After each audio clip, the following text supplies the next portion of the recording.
My mother begged me to hide my service jacket in the coat room before my brother's wedding reception. She said it would ruin the photographs. She said people came to celebrate love, not stare at reminders of war and funerals. What she did not know was that the bride's father had driven all the way from Idaho with 12 veterans and widows behind him, and he had not come to complain about my uniform. He had come to salute the woman wearing it. My name is Saylor Whitcomb. I was 33 years old, a staff sergeant in the United States Army, and the only daughter my family could praise on Veterans Day but hide in wedding pictures. By the time my brother cut his wedding cake, the whole town of Red Alder, Oregon, would know why my mother was so afraid of one green jacket hanging on my shoulders. The reception was held inside Whitcomb Memorial Hall, a building my father used to call a chapel, until my brother discovered that grief could be renovated into luxury. The old funeral parlor had been stripped down to polished wood beams, white flowers, gold lights, and wide windows, looking out at pine trees.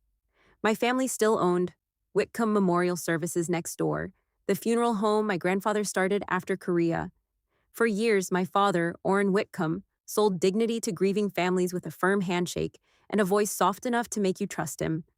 My mother, Maribel, made the place look holy. My brother Corbin made it profitable. And I, in their version of the family story, was supposed to stand somewhere near the edge of the frame, smiling, useful when the business needed a military daughter, embarrassing when the military daughter began to ask what honor actually cost. I arrived 15 minutes before the first dance, wearing a simple black dress under my Army service jacket. Not full ceremony uniform, not medals stacked like a parade, just the jacket with my name, my rank, and the small pieces of service I had earned one hard year at a time. I had pressed it myself that morning in my apartment in Salem, slow and careful, the way you touch something that has carried more of your life than most people know. I did not wear it to steal attention from the bride. I wore it because Corbin had sent me a text 2 days earlier that said, "Come normal, say. No Army stuff." Normal. That was the word my family used whenever they wanted me smaller. Normal meant quiet. Normal meant grateful. Normal meant pretending I did not spend my days helping military families receive the final honors my father's business claimed to love so much. My mother saw me near the guest book and crossed the room with that wedding smile fixed on her face. She looked beautiful in a silver dress, hair pinned smooth, pearls at her throat, every inch the mother of the groom, but her eyes dropped to my jacket and the smile tightened. She took my elbow lightly, the way polite women move things they do not want others to notice, and guided me toward the narrow hall beside the coat room. "Sailor," she whispered, "not tonight." I looked at her hand on my sleeve. "Not what?" She gave a small laugh, like I was making this difficult on purpose. "The jacket, please, just put it away until after the photos. This is Corbin's reception. People don't need to be reminded of death at a wedding." That line should have hurt less than it did. I had heard worse from better men. But there is a special kind of wound only a mother can make because she knows exactly where the old scar is.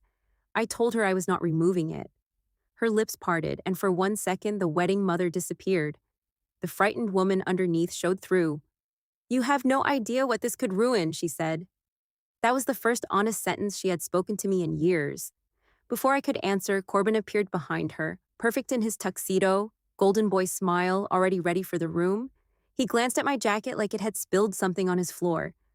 "Say," he said softly, "come on, don't turn this into one of your service things." He always said service like it was a hobby I had taken too seriously. "Blythe's father is old military," he added. "Don't try to impress him. It'll look desperate." I looked past his shoulder at the ballroom, at the flowers and gold lights and crystal glasses, and I thought about the 12 families whose money had helped make that room shine. Then I smiled at my brother. I'm not here to impress anyone. If you have ever been asked to hide the part of yourself that cost you the most to earn, stay with me. Because the jacket was not the beginning of the story. It was only the first thing my family saw when the truth walked into the room. The real beginning came 9 months earlier, inside a small county veteran's office that smelled like old coffee and copy paper, when a letter arrived from a woman named Adeline Rusk. Her husband, Amos Rusk, had been a Korean War veteran, a quiet man who repaired church organs and never talked about the winter he spent half frozen on the other side of the world. When he died, Adeline paid Whitcomb Memorial Services for a veteran honor package. My father's brochure promised a proper flag ceremony, a military marker request, coordination with an honor guard, and assistance with burial benefits. It was printed on heavy cream paper under a photograph of my father standing beside a flag. At the bottom was a sentence I used to hate even before I knew why. Because service deserves more than memory. Adeline's letter was only 3 pages, but I read it 4 times. She wrote that the flag at Amos's service had been folded by 2 funeral assistants, who looked like college kids in rented jackets. She wrote that no honor guard came. She wrote that the grave marker had never arrived. She wrote that when she called my father's office, a receptionist told her the Special Veterans Fund had been exhausted for the quarter. Near the end, in shaky blue ink, she wrote one sentence that stayed in my chest like a nail. They told me honor was expensive, so I stopped asking for it. I worked in casualty assistance and memorial affairs support. My job was not glamorous. I did not kick down doors. I did not give speeches under flags.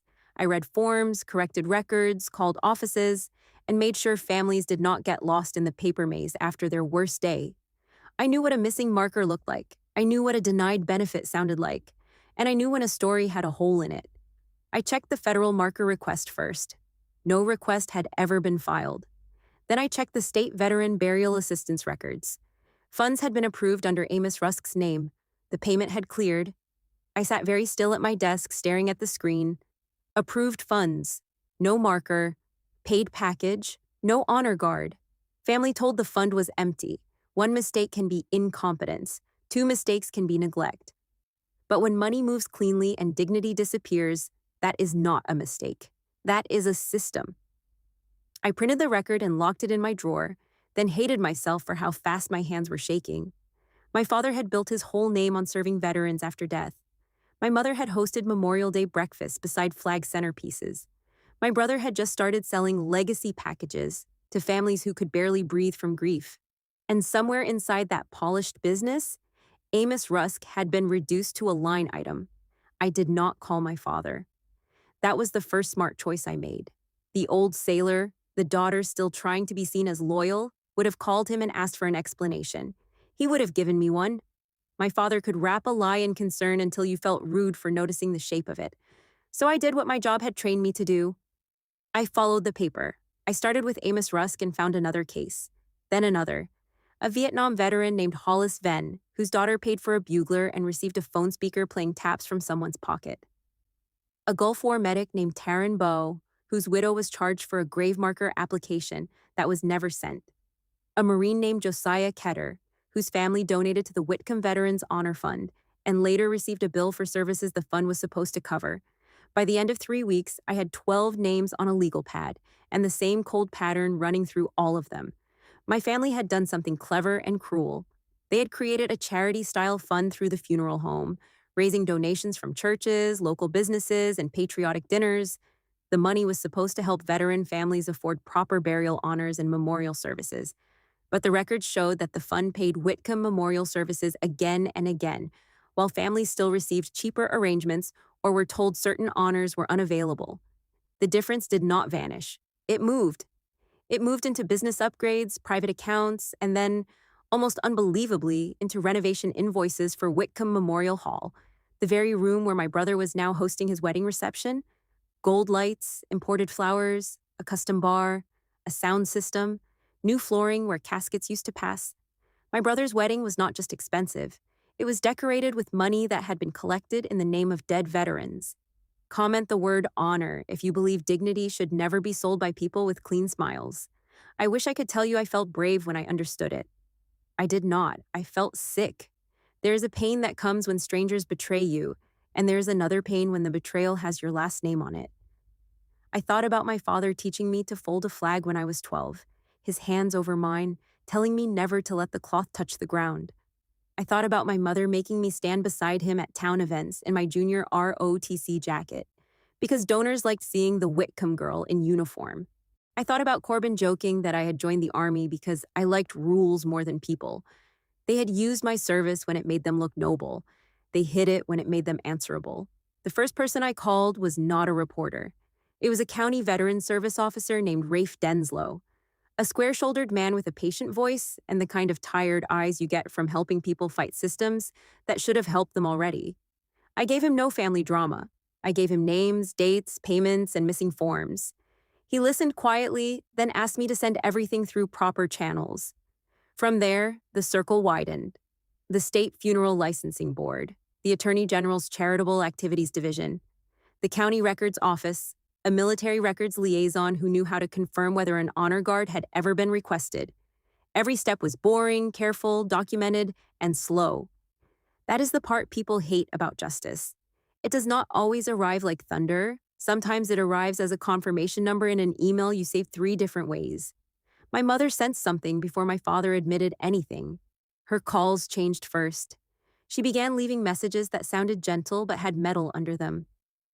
Saylor, your father says you've been asking strange questions. Saylor, some families misunderstand paperwork when they're grieving. Saylor, don't make business look like cruelty just because you don't understand the pressure. Pressure. That was always the word people used when they wanted sympathy for choosing wrong. My father called once and told me I was wandering outside my lane. You file papers for soldiers, he said. I bury them with honor. I remember standing in my kitchen, phone pressed to my ear, looking at the printed record of Amos Rusk's missing marker. No, I said quietly. You bill for honor. There's a difference. He hung up after that. 2 days later, Corbin texted me the first warning about his wedding. Please don't bring your crusade around Blythe's family. Dad's handled enough. Blythe Quade was not the problem. That mattered to me from the beginning. She was a school counselor from Boise with calm hands and a laugh that sounded surprised every time it came out. I had only met her twice before the wedding, but I knew enough to see she was not like Corbin. She listened when people spoke. She remembered names. She had chosen pale blue flowers because they reminded her of her late grandmother's kitchen curtains. Corbin had chosen her partly because he loved the idea of marrying into the Quade family. Her father, retired Colonel Stellan Quade, was respected across veteran circles in the Northwest. My brother saw him as a doorway. My father saw him as credibility. My mother saw the wedding photos before they had even been taken. Corbin beside his bride, my father beside a retired colonel. The Whitcomb name wrapped in borrowed honor. What none of them knew was that Colonel Quade had already heard my name. 2 of the 12 cases were connected to men he had served with, and when the record started moving, he began asking questions of his own. He called Rafe Denslow. Rafe called me and asked if he could share my contact information. I said no at first. I was still trying to stay clean inside the process. I did not want a grateful colonel turning this into a parade. I did not want anyone saying I had used my rank or my family name to start a public fight. So I sent a written statement instead, plain and factual, with no emotion and no accusation beyond what the records supported. Colonel Quade replied through official channels with 3 sentences. I understand your caution. I respect it. Some debts are still owed in person. I did not know then that he meant those words literally. The week of the wedding, the pressure became open. My mother came to my apartment in Salem carrying a garment bag and a headache she wanted me to notice. Inside the bag was a soft green dress, expensive and shapeless, the kind of thing chosen to make a woman disappear politely. I bought it for you, she said. It will photograph beautifully. I left it hanging on the closet door and made coffee. She did not drink it. She walked around my apartment looking at the framed certificate on my wall, the folded flag I kept from a training memorial, the stack of files on my kitchen table turned carefully face down. You always make everything so severe, she said. Even joy becomes duty with you. I asked her why my jacket frightened her so much. Her face changed, only a little, but enough. It doesn't frighten me, she said. It exhausts me. You wear it like an accusation. I thought of Amos Rusk's widow writing that honor was expensive. Maybe it should feel like one. She sat across from me then, all the softness gone. Your brother has 1 wedding day, she said. 1. Do not punish him, because you chose a life that makes people uncomfortable. That sentence told me more than she meant it to. My service did not make people uncomfortable. Their own lies did. Before she left, she touched the garment bag and said, wear something soft. No medals, no jacket, no service face. Service face. I almost laughed. My mother had given a name to the expression I wore when I stopped trying to be her daughter and became the woman who could read a room without asking it for permission. On the morning of the wedding, the first official notice went to Whitcomb Memorial Services. I knew because Rafe sent me a short message. State has open formal review, charity division included. Records hold issued. I read it twice, then turned my phone over. I did not smile. There are moments people imagine will feel victorious, and then, when they arrive, they feel heavy instead. I thought about Blythe putting on her wedding dress somewhere in Red Alder, maybe believing she was marrying into a family that respected service. I thought about Corbin tying his tie in the same building where families had once stood beside caskets. I thought about my mother arranging flowers paid for by a fund with the word honor in its name. Then I pressed my jacket one final time and drove north under a gray Oregon sky. The ceremony itself was not the place where the truth landed. My family had made sure of that. I was seated in the second row, not with the immediate family, but close enough that nobody could accuse them of excluding me. My name in the wedding program read, Saylor Whitcomb, sister of the groom. No rank, no service, no mention that my photo had once been used on Whitcomb brochures under the phrase our military family. Corbin smiled at me during the vows like a man confident that the day belonged to him completely. Blythe looked beautiful and nervous. Her father walked her down the aisle with the slow, careful posture of a man who had carried many things in his life and knew which ones mattered. When he passed my row, his eyes moved over my face, then my jacket folded over my arm. He did not react. Not yet. By the time we reached the reception, my family was performing happiness with professional skill. My father greeted guests beside a display of framed photographs, showing 3 generations of Whitcomb service to the community. My mother directed the photographer with small hand movements. Corbin laughed too loudly with Blythe's cousins near the bar. On one wall, a slideshow played old family photos. I watched my own face appear twice, once at 17 in a school uniform, once at 21 in basic training. Both photos had been cropped so my name tape was not visible. That was my family's talent. They never fully removed you when keeping a piece of you looked useful. Near the back of the room sat a long table with 12 reserved place cards. I recognized some names immediately because I had written them so many times, they felt carved into me. Rusk, Venn, Bo, Ketter. Not all were veterans themselves. Some were widows, some were adult children, some wore old service caps. One woman had a small silver urn necklace at her throat and kept touching it with her thumb. My father noticed me looking and stepped into my line of sight. Friends of the Quades, he said, smiling without warmth. Be respectful. I looked at him, at the smooth face he used over open graves, and I realized he still did not understand. He thought respect was posture. He thought dignity was lighting. He thought if a room looked polished enough, the truth would feel underdressed and leave. Then my mother made her final attempt. She caught me beside the coat room just as the DJ announced dinner would begin soon. Her voice was very low. Saylor, please, hide it, just until the father-daughter dance.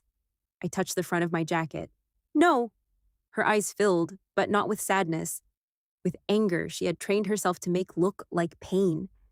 Do you want to destroy your brother's life? She whispered. No, Mom, I said. I want him to stop building it with money that belonged to grieving families. She slapped me then. Not hard enough to leave a mark, but hard enough to make the hallway go still. A server at the coat room froze with a tray in his hands. My mother's face went white as she realized she had let the room see the person under the pearls. I did not raise my hand to my cheek. I only looked at her and said, That is the second honest thing you've done today. Subscribe before we walk into that reception, because the quietest person in the room is about to become the one nobody can ignore. I stepped back into the ballroom with my jacket still on. My cheek burned. My hands were steady. Colonel Stellan Quade entered a few minutes later through the wide side doors, not alone. The 12 people from the reserved table rose slightly as he passed them, not like guests greeting a celebrity, but like people acknowledging someone who had come for a reason. He wore a dark suit, no uniform, only a small lapel pin that most people would miss. The room softened around him. Men like Stellan do not need to ask for respect. They carry it so carefully that people hand it to them, without knowing why. He crossed halfway toward the head table, where Corbin waited with that bright, nervous groom smile.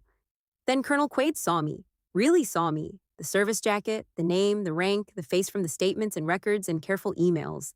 He stopped so suddenly that Blythe, standing beside him, turned to see what had caught him. My mother stopped moving near the photographer.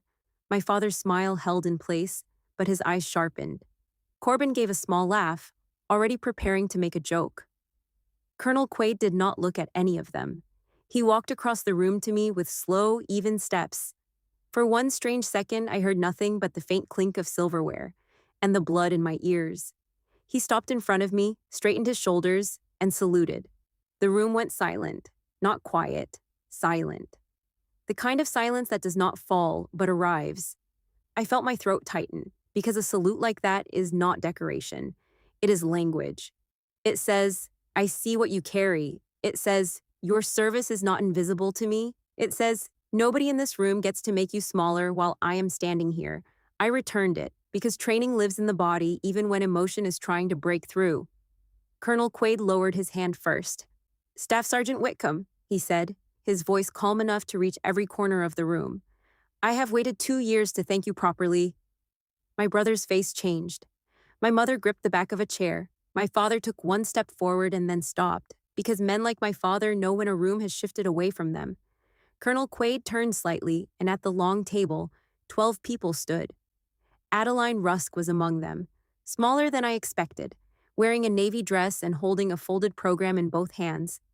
Beside her stood the daughter of Hollis Venn, an old Marine with a cane, the widow of Taranbo, and others whose names had lived in my files for months.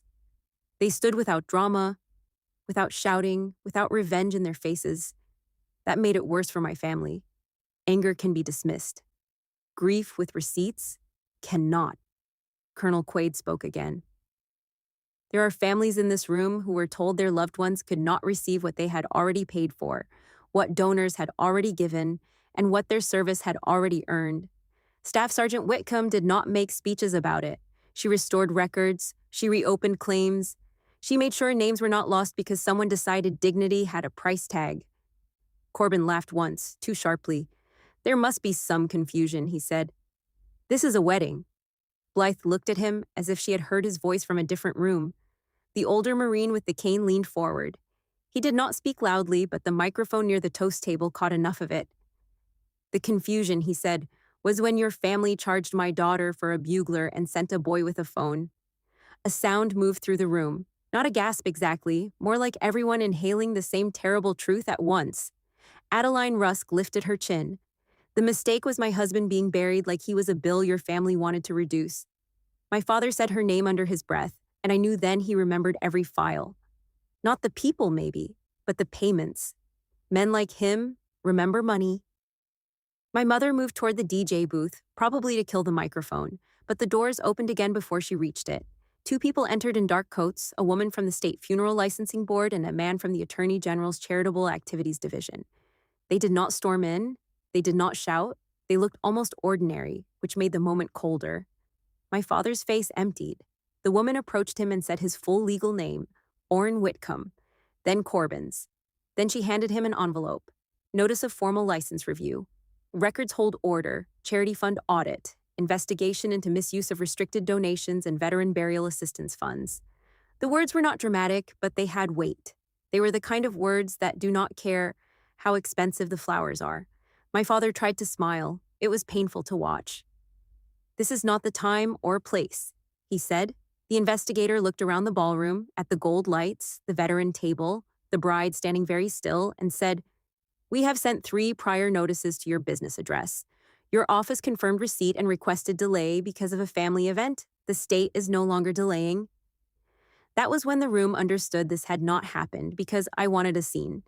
It had happened because my father and brother had ignored every quiet door until the quiet doors opened in public. I had not brought the investigation to the wedding. My family had dragged the wedding across the path of the investigation and expected the path to move. Blythe turned to Corbin. Her face was pale but clear. Did you know? She asked. Corbin reached for her hand. She pulled it back. Blythe, this is complicated. That was answer enough. She looked toward the renovated ceiling, the flowers, the custom bar, the lights reflecting in polished glass. The invoices, she said. His mouth opened, hers tightened. I asked you about the renovation invoices. You told me they were from private savings. I saw the exact second she understood that her wedding had become part of the evidence. She removed her ring slowly, not with drama, not with a thrown hand or a movie slap. She placed it on the nearest table beside a half-full champagne glass. I married a man who sold honor by the package and truth by the hour, she said. Then she walked to her father and stood beside him. Corbin came apart badly because men raised as golden sons rarely practice losing. He looked first to my father, then my mother, then me, as if someone should hand him a version of reality where he was still the victim. "You did this," he said. His voice cracked on the last word. I shook my head. "No, I read what you did." He pointed toward my jacket. "You think that makes you better than us?" I looked down at the sleeve my mother had begged me to hide. For years, my family had treated that jacket as a costume when it helped them, and an accusation when it did not. Now it felt heavier, not with pride, but with duty. "No," I said. "It makes me responsible for what I know." That was all. I would not give him the screaming match he needed. The records were already speaking. He could argue with them if he wanted. My mother grabbed my wrist near the hallway and pulled me out of the main room. For the second time that night, we stood beside the coat room, but the woman in front of me was no longer polished. Mascara had gathered under her eyes. Her pearls had shifted crooked at her throat. "Do you know what you've done to us?" she asked. There it was, the same family word used like a locked door. Us. I thought about Amos Rusk. I thought about Adeline opening mail that never brought the marker she had paid for. I thought about every widow who had been told honor was unavailable while my brother priced chandeliers. "No, Mom," I said. "I know what you did to them." She pressed her lips together and looked away. For a moment, I almost saw the mother I had spent my life trying to reach. She said the business had been drowning after the pandemic years. She said people expected beauty and ceremony but did not understand costs. She said my father had only moved money around until things balanced. She said Corbin had pressure on him. She said everyone cuts corners. She said nobody was really hurt. That last sentence snapped something clean inside me. Not rage, not hatred, something colder and more useful. "Nobody was hurt?" I repeated. "You charged grieving families for honor, then told them dignity was out of stock." She flinched as if I had slapped her back. I did not feel sorry. Some sentences deserved to land. When I walked back into the ballroom, the reception had become something more honest than a wedding and less clean than a trial. Guests stood in small groups, whispering. My father sat at a table with the investigators, his face gray. Corbin was arguing with no one who wanted to listen. Blythe held Adeline Rusk's hands. Colonel Quade stood near the 12, not commanding them, just being present in the way good leaders are present when the worst thing has already happened and people need the room to remain steady. He saw me and nodded once. Not grand, not theatrical, enough. That nod gave me more comfort than every family photograph my mother had ever arranged. The rest of the night did not end with a final toast. There was no cake cutting, no father-daughter dance, no perfect send-off under sparklers. People left slowly, as if walking away from a house after hearing the foundation crack. My mother stayed near the coat room, still looking at the jacket she had failed to hide. My father did not speak to me again. Corbin tried once, but Blythe stepped between us and said, "Do not." That was when I knew she would survive this. Not easily, not cleanly, but she had found the part of herself my brother had not yet learned how to lie to. Outside, rain had started, soft against the parking lot. Oregon rain does not fall like drama. It simply arrives and makes every bright thing show what it is made of. The investigation did what investigations do. Slowly, then all at once.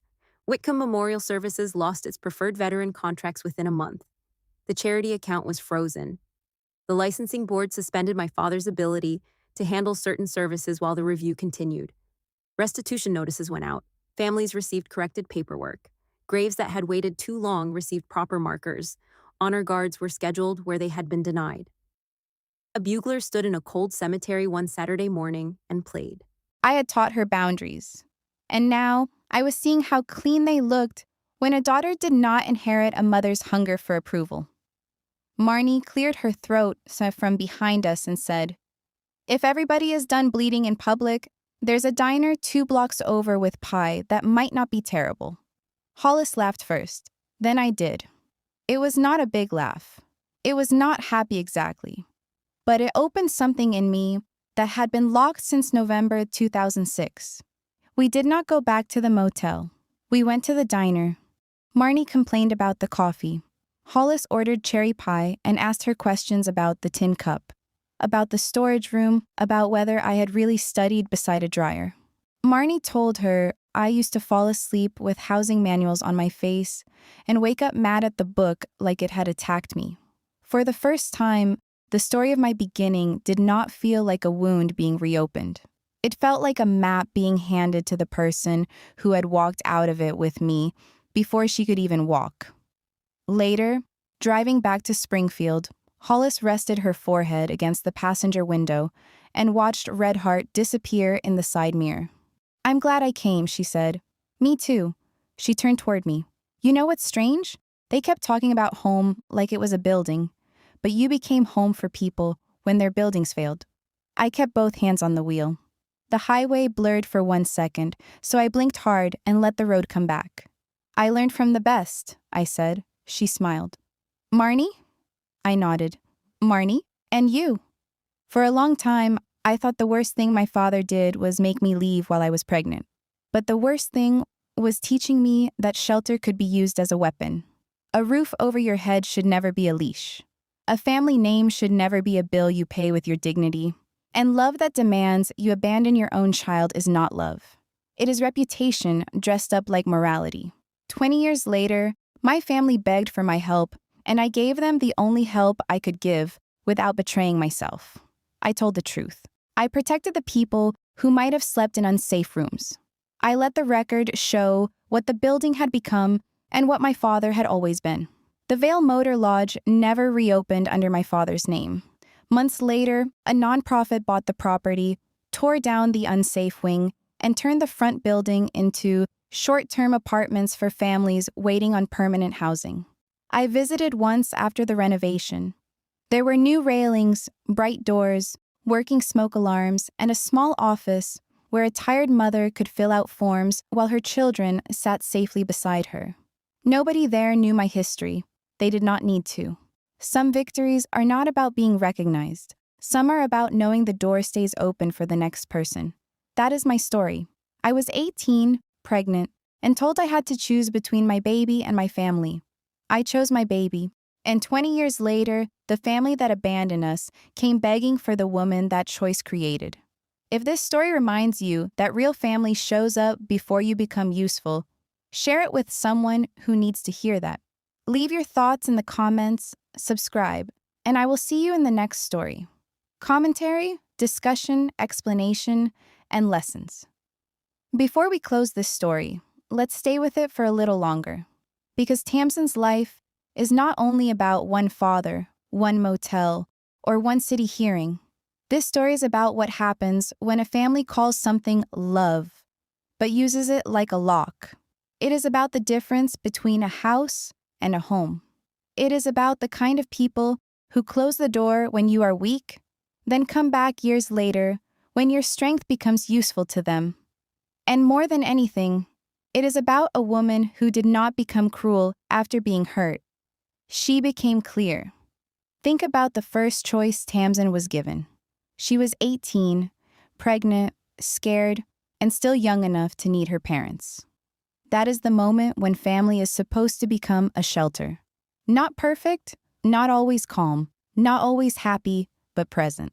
A parent may feel shocked, a parent may feel worried, a parent may need time to understand, but a real parent does not turn a crisis into a test of loyalty. Tamsin's father did exactly that. He did not ask, "Are you safe?" He did not ask, "What do you need?" He did not even ask, "Are you afraid?" He made the whole situation about his name, his roof, his control, and his reputation. That tells us something important. Some people do not respond to pain. They respond to how pain makes them look in public. That line from her father, "A roof is not a right, it is a reward," is one of the coldest ideas in the whole story. Because shelter is not supposed to be a prize for obedience. A home should not be something you earn by giving up your own child, your own truth, or your own dignity.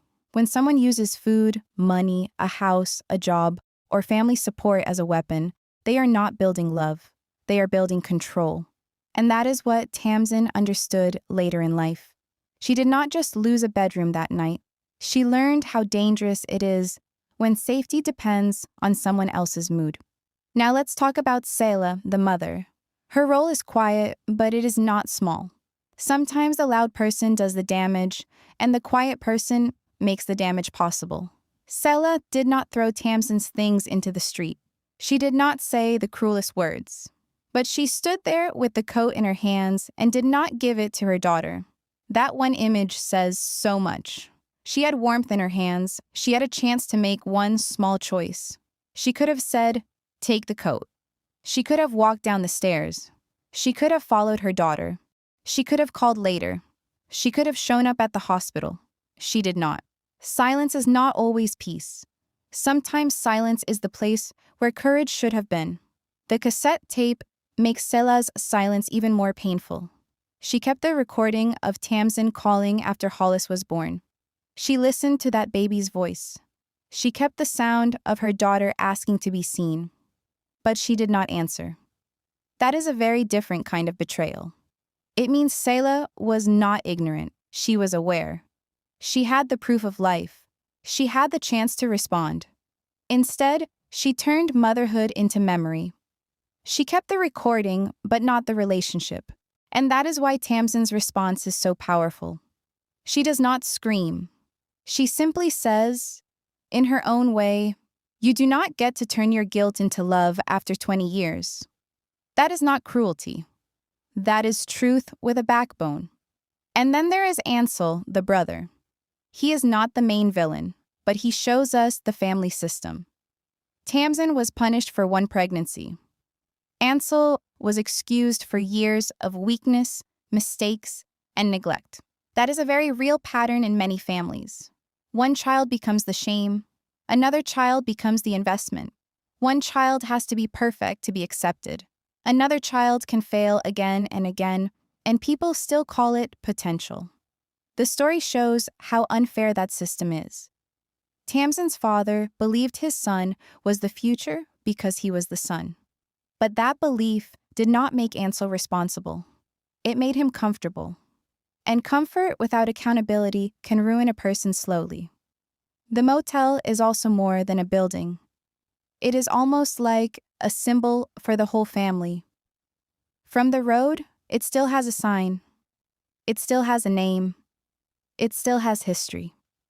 People in town remember it, but inside the exits are blocked, the wires are unsafe, the railings are weak, and the repairs have been delayed for years.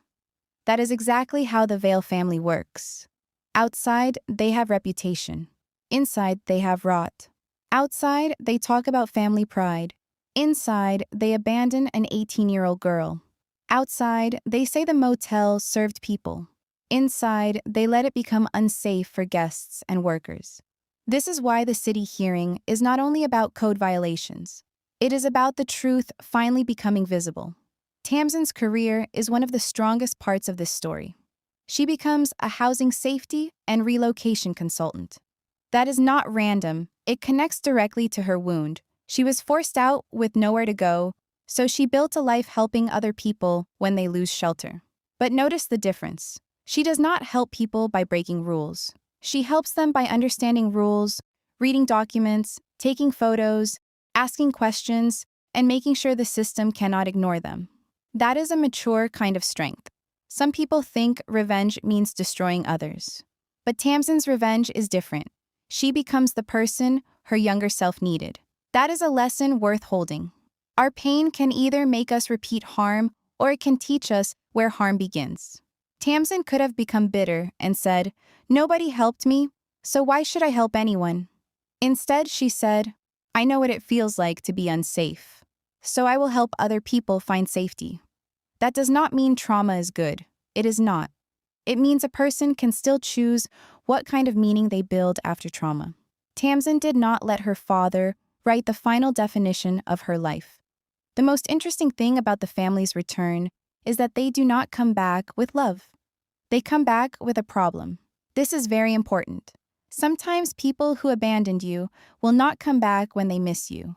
They come back when they need something you have. They will call it family. They will call it forgiveness. They will call it moving on. But underneath those words, they are asking for access. Access to your money. Access to your skill. Access to your reputation. Access to your peace. That is why Hollis's line matters so much. They want access, not family. It is simple, but it cuts through the whole situation. Tamsin's father does not begin with, "I am sorry." He begins with, "I am told you know how to fix occupancy problems." That tells us everything. Then the 12 people stand. This is one of the most emotional moments because they do not need to yell. Their presence is enough. Each person is a living record. Each one represents a family that was told to accept less, stay quiet, or move on. When they stand, the story stops being about family drama and becomes a moral reckoning. This is what makes the revenge clean. Saylor is not inventing anything. She is not exaggerating. She is not spreading rumors. The people are there, the records are there, the missing markers, the fake charges, the unpaid services, the denied honors, all of it stands up in human form. The legal notice arriving at the reception is not random drama. It is the result of ignored truth. Saylor did not create the scene for attention. Her father and brother ignored the process until the process reached them in public. This is a great point to understand. Many people blame the person who reveals the truth instead of blaming the people who created the truth. They say, "Why did you embarrass us?" But the real question is, why did you do something that could embarrass you? Saylor did not ruin the wedding. The fraud did, the lies did, the stolen dignity did. She only refused to cover it with flowers and music. The mother's hallway confrontation gives us one of the strongest emotional lessons. She asks, "Do you know what you've done to us?" That word "us" is heavy. It shows how families sometimes use togetherness as a shield. They say "us" when they mean protect my comfort. They say family when they mean hide the truth. But Saylor answers perfectly, "I know what you did to them." That line breaks the manipulation. It moves the focus away from the family's embarrassment and back to the people who were harmed. That is moral clarity. Real accountability begins when we stop centering the discomfort of the wrongdoer and start centering the pain of the people they hurt. One of the biggest lessons from this story is that silence is not always weakness. Saylor stays quiet for a long time, but her quiet is not fear. It is preparation. She does not waste her energy arguing with people who already know what they did. She puts her energy into proof. That is a powerful life lesson. When people are committed to their lie, your shouting may only give them a chance to call you unstable. But documents, patterns, witnesses, and patience can speak in a way that cannot be easily dismissed. Sometimes the strongest answer is not a louder voice. Sometimes it is a cleaner record. Another lesson is that image can collapse very quickly when it is not supported by truth. The Whitcomb family looked respected. They had a business, a hall, a wedding, flowers, photographs, and community connections. But all of that beauty was sitting on weak ground. The moment the truth arrived, the room changed. This tells us that reputation is not the same as character. Reputation is what people think you are. Character is what your choices prove when nobody is clapping. The Whitcombs had reputation, Saylor had character, and in the end, character stood longer. This story also teaches us about false family loyalty. Real loyalty does not mean helping your family hurt others. Real loyalty does not mean hiding theft, fraud, or cruelty just because the person doing it has your last name. Saylor's family wants her loyalty, but they do not want her conscience. They want her presence in photos, but not her truth in the room. That is not family. That is control. A healthy family can survive honesty. A fake family needs silence to stay alive. And when a family demands your silence to protect harm, walking away from that silence is not betrayal. It is integrity.